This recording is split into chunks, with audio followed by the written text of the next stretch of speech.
all right. You go in a more connected world, perhaps with more information processes. Do you find yourself having to unlearn things you were taught as a child about men's role in caregiving? Okay, to answer that question, I have a mindset of I'm always learning each and every particular day. And there's no right way of doing things. It's just a method that you chose that was easier that got you there. Now, me relearning the things that I always learned is where I kind of find myself trying to draw the line of what is true and what is not. So Put in the perspective of breastfeeding. putting in the perspective of breastfeeding is that currently I have had so many things and so many rumors. So I'm like, hata mimi niko pale pale. Tuna test tu Hapo penye huko. There are things that maybe your parents told you to do, and maybe you find it not working. What specific thing that maybe you are told, not necessarily your parent, but maybe other people, and you are determined to undo or maybe unlearn those things? Maybe you could give a specific thing from that, especially in the breastfeeding. Right. The exclusive breastfeeding when it comes to 6 months. And what they have always said, mtoto akifika 2 months hivi anza kumpatia tu kauji hapa change. Now you find that mtoto mama anasema ana maziwa, mwingine shoga yake pale anasema patie uji.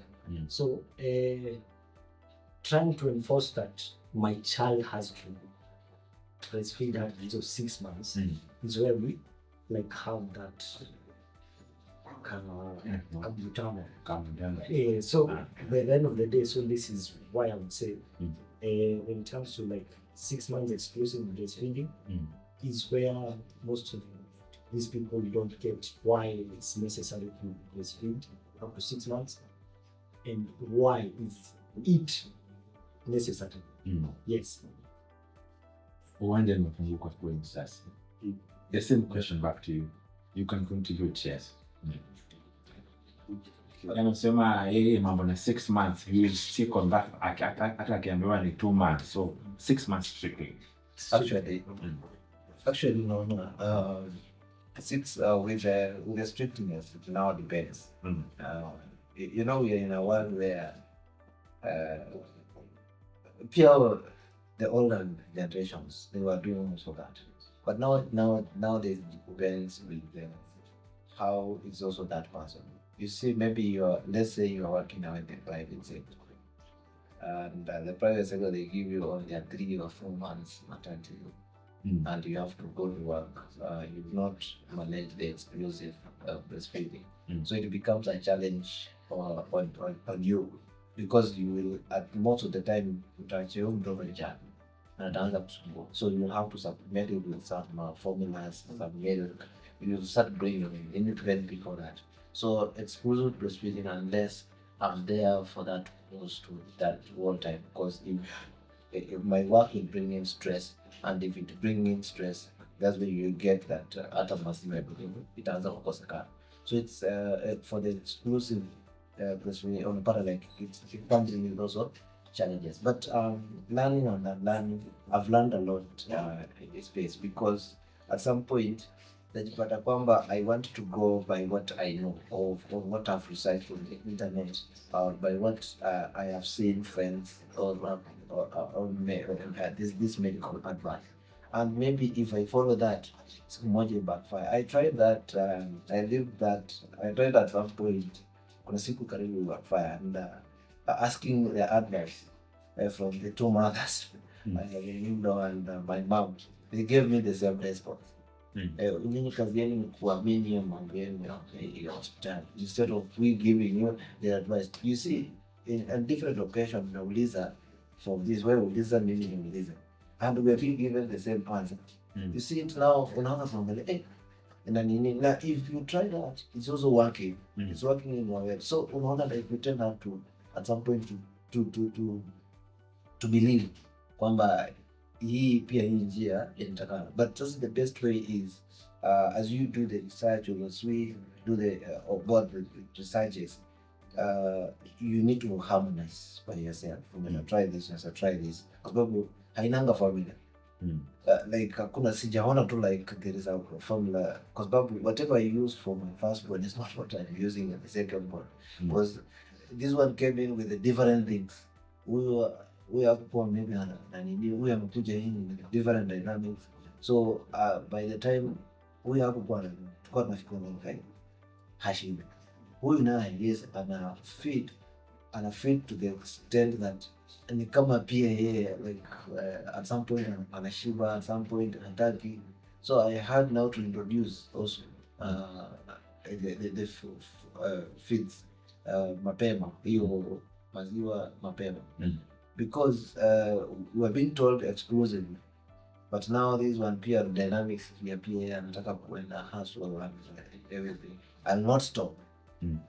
I have now to adapt in the process and introduce hii chakula ingine and it has worked for me well. But now for you to make sure that at least na manage kila kitu chenye nimejaribu kufanya like we make sure now there's that strict, be supportive the process to make sure na pia anapata like enough of the feed, time ya kupale free, time ya kupale measure, because remember at this time you need to provide an environment that the mind is well set. Because above everything, breastfeeding also depends on the mom. If it can just be triggered a little bit, maziwa itapotea.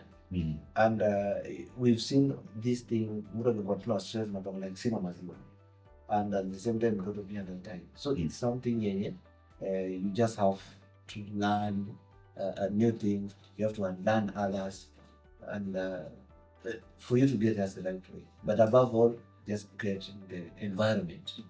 So for him, it's a flexible approach. Yes.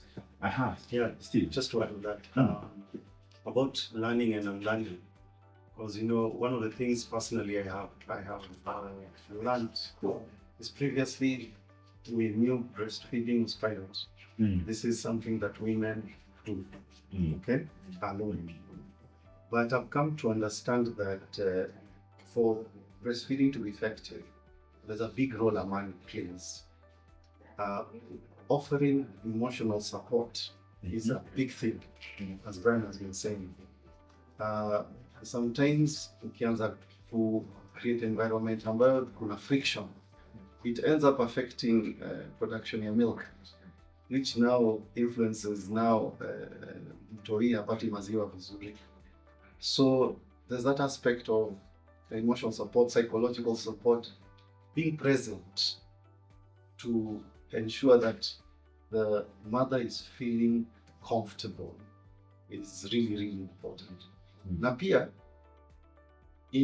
spill over to not only in the house, but also in the public space. Because initially, in the public space, there's a lot of watu wanasnia, there's a lot of judgmental looks. So I've learned that it's important for a man to act as a shield for women, even in the public space. Make them feel as if they're in a comfortable environment to be able to breastfeed. Kwa mtoto akikuwa na njaa, huwezi anza kunyima, atalia. Hata kiko kwa mat ama akuwe amekaa wherever, atapiga makelele, atalia. And if you're there as a man and you are giving negative energy to the lady, that again is influencing negatively on breastfeeding. So it's only some of the things I have been able to learn and roll back. But this is not just a task that a woman does, but as a man, I have a role to play to create that conducive environment to support both emotionally and psychologically, so the woman is able to do it effectively and comfortably. Awesome, Mr. Paul. Yeah. I also want to add on to what he is saying. First of all, breastfeeding is very diverse. It starts especially when the woman is pregnant. That is when the journey starts. And the journey does not end when the mother gives birth. So one thing is that, first of all, when your wife is pregnant, you'll be able to go to clinics, right? And that is the time you'll be able to be taken through how you need to take care of good care of your wife. Remember, breastfeeding is psychological, meaning it comes from the mind.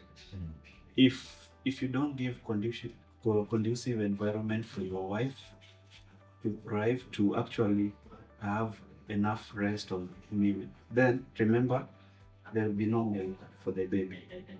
And actually I've experienced that. There's a time that I went to the hospital. When my baby was in the how do you call it? My baby was taken to not no, how do you call it? Not HDU, but for newborn, where newborn babies are. My baby was a preterm baby and was taken there. So you see, and in that hospital, there were women who refused to feed their baby, to breastfeed their baby. The reason being, the psychological mind of them is that they feel that they're stressed, and it was stressful for them. Seeing a young baby, it was stressful for them, so they couldn't go to feed the baby. Some wanted even to commit suicide. In such a setup, remember there's so many things that come. If you don't have a support system for you, maybe you as a man, if you don't come and visit your woman in the hospital like for those days, remember she might break. She might go through a very tough time without you understanding that you being present there, being physically there, it's very important for milk to come for the baby. So those are the things that we also as men we need to understand and learn, that being there for your woman at such a time is very important for them now to get enough milk to breastfeed the baby. And again, remember, breastfeeding, it's a journey, it's not a one-time thing. So that journey is very important for you. As much as you can provide financially, if you're not there, remember, women, they want the husband to be present. Any woman, they always feel like that presence of a man is important as opposed to financial only. So those are things that we as men we should also learn and unlearn other things that is you see, as men what we do is that we'll just say, see, I've already provided, there's food in the house, there is everything in the house, what else do you want from me? So you see, if we go with that notion, then our women, they might find it difficult for them now to breastfeed because of you providing but you're not present. So those are things that we should learn as men. This Jamal close for us that segment. Yes, learning and unlearning. Sio rahisi. For most of us men, as a millennials, expressing of me ilikuja na mabibi zetu. Na mabibi zetu ndio kwanza ndio kutafuta. So ikifika maternity leave wanapewa miezi 3. Kutoka miezi 3 hizo zingine za exclusive breastfeeding ujue haiko homa. Yako mboga. So as for me personally, I work from home. At least naweza sema my kids walipata soft landing. Hiyo 3 months za mwisho. Sababu nilikuwa available. So wife ata express mimi nitabaki na baby ndio nitawaonyesha. So at least utajifunza sasa kuweka mwanaume. Hivi ndio mtoto atashikwa. Hivi ndio ananyonya hiyo. Sasa utaambiwa hakuna tena kutumia kikombe, nika mnyonyi, nimpe na kijiko. Ndio ni process nyingine ya kulani. Sasa kama mwanaume lazima tujitume, kama venye Steve na Paul wamesema, presence ni muhimu. Na ikuwe emotionally present, sio tu ati uko hapo kama baba. Be there emotionally present, because breastfeeding inaanza from the brain. Ndio maziwa itoke. Kama your partner is not stable ama yuko 100%, hiyo nyumba mbaya kabisa, sababu hakuna mantiki ya kunyonya. All right, so the sake of time, we just have two more guidance to go through. In this case, let's look at support, provision, and practical action that we as men are entitled to, right, as far as our families are concerned. So this is where we thrive. And the World Breastfeeding Week, that is 2026, is asking us to strengthen what works.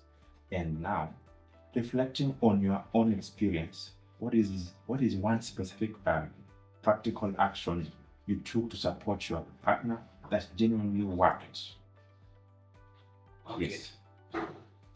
To Mr. Joseph, just be brief on the same. Okay. As I said, breastfeeding is a journey. It starts when the mother is pregnant. So the one thing that I took and it worked is as a background in community health, I learned something that basically the reason why a child is not able to suckle the breast well is always because of the positioning and the placement of the baby. Now, that's one of the reasons why I would say that if you position a child and if you place your child properly, they're not able to suckle the breast. So number one, I took the initiative. The first time that my child came into this world, I was the first one to teach my wife how to position the baby well in the correct way. And from that day, the child has never lacked even a drop of milk. So I would say proper positioning, and we always use this funny method. Put your hands like this, this, then you're looking at the baby. So I taught my woman how to breastfeed and properly position the baby. So that was the best thing that I would say. While I took charge of my age. One maternity center. All right, Pastor, let's get from the rest of the Okay. It's so much informal. Yeah. All right, let's get from there. Actually, it's one thing I would say is we need to. This one is on a general on the public. Steve will say something around the same. You know, we get stigmatized. Our man gets stigmatized around the public. Sometimes unaingia kwa gari ama kwa pale, mtoto analia, then unapata like mama anaenda kunyonyesha, then anafunika kitambaa juu. So sometimes wanajiuliza like hawezi kuwa choked. Kwa sababu imagine hapumui hewa safi, amefunikwa na anasako. Jaribu kunyonya chukua something, jaribu kuinyonya alafu ujifunikie huko ndani. So you not sometimes you'll be struggling how to breathe. So it's not we need just to be free. We need just to embrace that this one, because probably in chakula, imagine this is the only food in yako nayo, but kabla umpatie chakula unamficha kabisa, ndio asini pale. Let us just be free in public, and to men, let us now be supportive on this. Let us not see this thing as tunaiangalia in a way that scares even our ladies, or like anakuwa scared breastfeed pale in public. Imagine anatembea ako hapa, lazima anatafuta place ya kuenda breastfeed. And this cause, if that has to be maybe tu kutafuta pale pazuri, maybe we need to have even public breastfeeding places. For these young kids, for these kids, for the mothers, maybe if they have to sit at a place, or else they need just to have anywhere. But if need comes, they should just feel free to breastfeed from any point, because this has been a trend where we are seeing the mothers, most especially the young mothers currently, wanaogopanga like kuja kubreastfeed. Unapata like tu hiyo venye nimesema, unamficha, unamfunikia mtoto, unapata like mtoto atapata like that enough. You need while breastfeeding you need to be a good mahali penye huko should be well aerated, and at least pia mtoto akisako anapata pia enough aeration. So I think that's one. So probably something else that can work and has worked is observing the nutrition of the mother. Nutrition of the mother. Yes, nutrition is also really, really key, because what the mother eats, that is what goes to home breast milk. That's the nutrients. So I think as men, that is one thing we can do, ensuring that women they eat right. They don't just eat. Si bora wamekula, wamekula chakula bora. Ensuring that they're eating well. Kiweza ku ensure that their nutritional nutrients ile wanapata vizuri. That will go also a long way towards helping the health of the baby. Awesome. Yes, Paul. Yeah, I can also add to that. And also another thing is that which can also work very well is that being physically present for your be emotionally present, physically, and also financially. Many times those are the challenges that makes our wives not to be able to have enough milk to, besides the nutrition part of it. Being present is very important, because at times women get stressed out because of that particular issue of not being present for them. So as men, I'll urge us to, as we walk this journey, let us also be able to pass this information to those who are about to become dads, because you will realize that the information that you're providing to them will be able to help them navigate things that they didn't know, because si kila mtu anajua on what to do next. Unapata wengine they feel like they don't need to do more research, they don't understand, they will even leave that to their way. But if you pass this information to them, then it's going to help them be able to navigate issues probably that might arise, like what he had said about how to position the baby to breastfeed so that the baby can have enough milk. Jamal, finish up with that. Yes, strengthening what works. Kama kila mtu anajua mtoto atoki super. Msipata mkiwa wawili. Jina sana yake. Okay.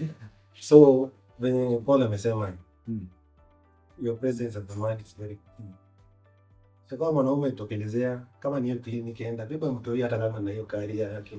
Enda ile kliniki, watu wa kuangaliaje? Wewe usimalize mtoi wako. Peleka mtoto kliniki, peleka mama kliniki, immunization tokea, upate information ndio ujue this is what's supposed to happen. Alafu from there hata ukipata utaongeza mwingine wawili, watatu, so kuna information sasa. Ila kitu inasawa.